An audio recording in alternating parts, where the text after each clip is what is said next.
एक और honey trap का मामला आया है और इस बार एएसआई को ट्रैप किया गया है। एएसआई। और इससे पहले हमने आपको एक खबर बताई थी, वो मामला बठिंडी का था। बठिंडी में एक पूरा परिवार इसी तरह से लूटपाट करता था, मतलब एक ट्रैप में फंसाते थे और उसमें एक शख्स जो था वो पूंछ का था, जो उनके ट्रैप में फंस गया। और एक युवती थी, एक लड़की थी जो बुलाती थी। आप उस दौरान हमने आपको बताया था कि सोशल मीडिया का ये जमाना है, आप फोन निकालते हैं और देखते हैं, आपको कोई भी लड़का लड़की एक दूसरे को पसंद कर लेते हैं, किसी को कोई भी पसंद आता है, दो देखते ही प्रेम हो जाता है। और फिर उस प्रेम का असर ये होता है कि आप लूटपाट के शिकार भी हो जाते हैं, एक ट्रैप में फंस जाते हैं जहां से बाहर निकलने का कोई रास्ता नहीं है। और वहां पर जब लोग फंस जाते हैं, जो भी शख्स फंसता है, तो उसके बाद उसका अश्लील वीडियो बनाया जाता है, उसको वस्त्रहीन किया जाता है कमरे के अंदर, वो बताने लायक किसी को रहता नहीं है। और फिर उसके साथ लूटपाट की जाती है, उसको कहा जाता है तुम्हारी इमेज खराब कर देंगे, घर वालों को भेज देंगे, क्योंकि कहीं ना कहीं झूठ फ्रॉड तो है। और अब एक और खबर जो है वो सामने आई है। जो जानकारी है उसके मुताबिक एक एएसआई हैं, ये पुंछ के रहने वाले हैं, और ये एएसआई साहब भी इसी तरह के एक ट्रैप में फंस गए। इनसे लगभग जो जानकारी है 2 लाख से ज्यादा रुपए जो है वो लूटे गए हैं। चेक से भी पैसा लिया गया, एटीएम का भी इस्तेमाल किया गया, जो कैश था जेब में वो भी लिया गया, गाड़ी में कुछ पैसे रखे के थे वो भी ले लिए गए। और मतलब हैरान करने वाला मामला। और ये मामला रिहाड़ी का है। इस समय मैं सरवाल चौकी के सामने खड़ा हूं, ये पीछे सरवाल चौकी है, और यहाँ पर ये मामला जो है वो 17 तारीख को ये मामला जो है वो रजिस्टर हुआ है। 17 दिसंबर या कोई 17 तारीख को ये रजिस्टर हुआ है। और उसके बाद इसमें एक पिता, एक दो उसके पुत्र जो हैं वो भी माइनर बच्चे हैं, वो गिरफ्तार किए गए हैं। और इनके साथ एक युवती भी है। अभी तक युवती जो है वो पकड़ में नहीं आई है, लेकिन यहाँ पर जो जानकारी है उसके मुताबिक एएसआई साहब जो है वो फोन बात किया करते होंगे एक लड़की के साथ। हो सकता है सोशल मीडिया से टच पे आई या कैसे टच में है, तो ये तो जानकारी नहीं मिल पाई है, लेकिन वो उसके टच में आई, एएसआई साहब के कांटेक्ट में आई होगी, बातचीत करते होते कभी कभी, और बातचीत करते होंगे रात को दिन को, आप जानते हैं क्या बातचीत कर रहे हैं।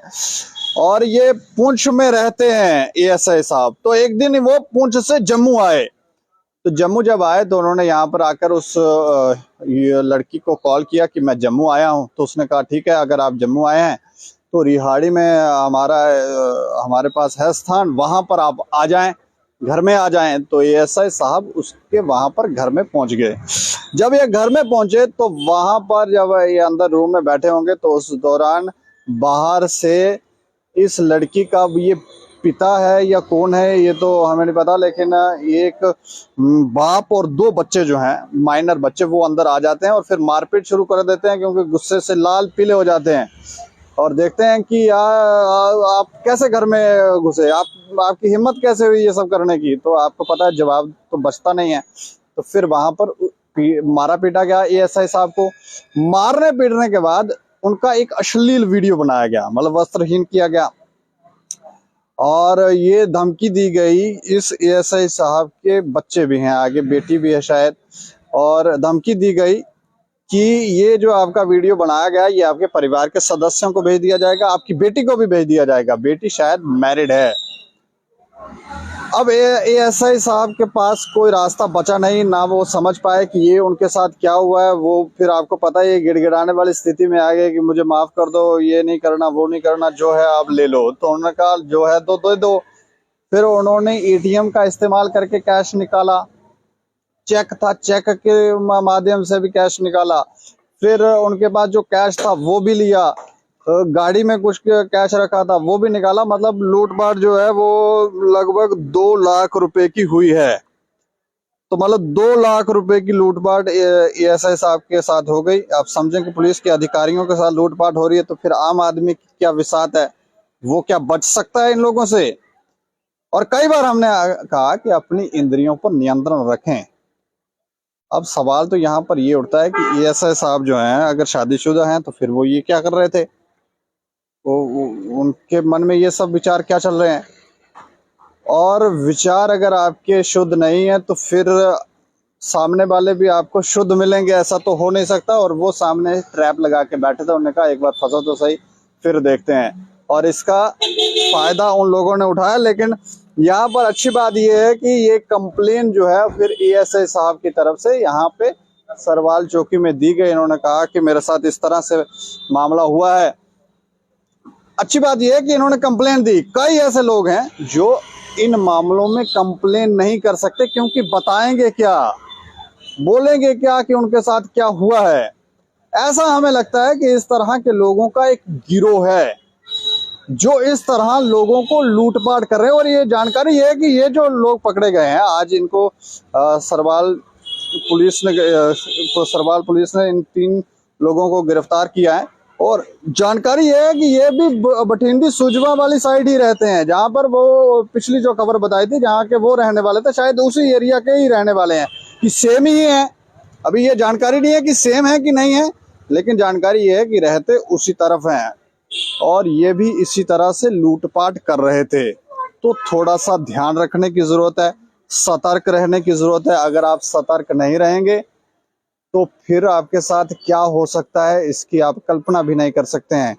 हमने पहले भी कई बार कहा कि कोई भी कार्य जब आप करें तो अपने बड़ों से पूछ लें, लेकिन जब बड़े ही ऐसी हरकत करें तो, क्योंकि ये ऐसे साहब छोटे तो नहीं हैं, ये तो हमें लगता है कि इनके तो बच्चे भी हैं, तो ये बड़े ही हैं, ये किससे पूछेंगे। हमें लगता है कि ये जो मानसिकता में गिरावट आ रही है इसमें थोड़ा सुधार होना चाहिए। आप अगर ऐसे कर्म करेंगे, ऐसे कार्य करेंगे तो आप आने वाली पीढ़ियों को, अपने बच्चों को क्या शिक्षा देंगे। इस मामले में 2 लाख रुपए की लूटपाट हुई है और मामला दर्ज होने के बाद सरवाल पुलिस ने कार्रवाई की है और 3 लोगों को दबोच लिया है। युवती जो लड़की है वो अभी तक गिरफ्त से बाहर है, फरार है, अभी तक मिली नहीं है। हो सकता है जल्द पुलिस के हाथे चढ़ जाए। तो हैरान करने वाला मामला है, थोड़ा सा ध्यान रखने की जरूरत भी है। इसके अलावा हम आपको थोड़ी सी और जानकारी देते हैं। आजकल कुछ और भी गिरोह हैं, इस तरह के गिरोह हैं कि अगर आप अस्पतालों के आसपास हैं तो फिर आपको थोड़ा ध्यान रखना है। कई बार कोई आता है, मैं बड़ा मजबूर हूँ, ऐसे देखते हैं बॉडी लैंग्वेज से, हाँ ये थोड़ा ढीला ढाला बंदा है, आपकी बात सुन लेगा, मान लेगा, मतलब बॉडी लैंग्वेज से पहले उसको वॉच करते हैं कि ये क्या है, तो फिर उसको बड़े प्यार से कहेंगे हम बड़े मजबूर हैं, हमें हम बहुत ज़्यादा परेशान हैं, तो आप कृपया हमें अपना मोबाइल फ़ोन दें, हम एक कॉल करेंगे। वो कॉल कितनी भारी पड़ सकती है इसकी आप कल्पना भी नहीं कर सकते। लोग वहाँ से मोबाइल लेकर ही फरार हो जाते हैं।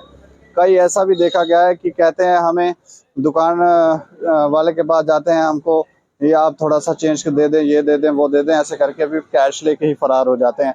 और फिर इन लोगों ने मास्क वगैरह तो पहना ही होता है, और साथ में जिन गाड़ियों का ये इस्तेमाल करते हैं वो, उनके नंबर जो हैं वो भी फेक नंबर होते हैं, इसलिए ट्रेस भी नहीं होते हो पाते हैं और पुलिस इन्हें पकड़ नहीं पाती है। तो इसलिए अब ध्यान रखें, सचेत रहें।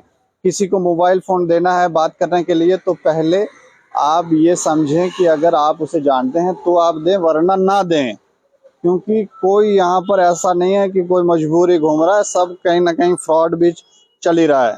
थोड़ा ध्यान रखने की जरूरत है। इस खबर के ऊपर आप प्रतिक्रिया भी रखें, सचेत भी रहें और इसे शेयर भी करें, ताकि और लोगों को भी पता चले कि ये हनी ट्रैप जो है इसमें आप लोग फंस सकते हैं। इसलिए अपनी भावनाओं पर नियंत्रण रखें, बड़ों से शिक्षा लें और अपने जीवन को सही पथ पर चलाएं, ताकि आपको कोई परेशानी ना हो। ऐसा ना हो कि कहीं आपको भी शर्मिंदा होना पड़े और किसी को बताने लायक भी आप रहो नहीं। और देखते रहो दैनिक क्षण समाचार। मुझे और मेरे सहयोगी राजीव गुप्ता को दे इजाजत। नमस्कार।